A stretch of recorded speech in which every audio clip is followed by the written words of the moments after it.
Alright, so this is a quick rundown of the Skywatcher 350p, my current wiring management setup.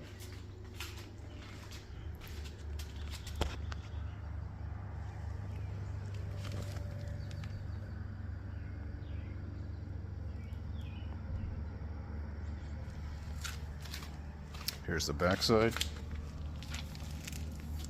Power brick for the mini PC.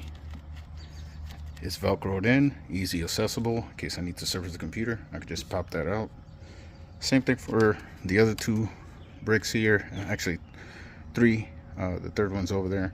They're velcroed in and they are upside down. These things have a little status LED that's blue. It's quite bright.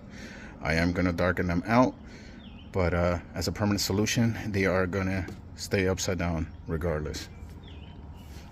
And I'll circle back to here for clearance.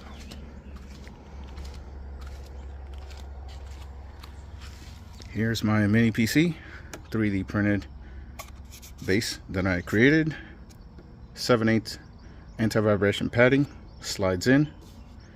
The mini PC drops down like a cartridge.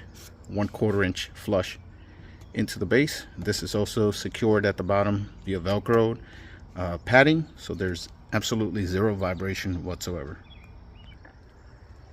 Now this is unrelated, but this is a half light shield foam padding, 3D printed PETG at the back. Now in terms of the clearance, as you can see, no problems whatsoever. Hope this video helps you all out to get your wires in check. Nothing gets snagged. Just hook up the power, leave plenty of slack, slew all the way around, no issues.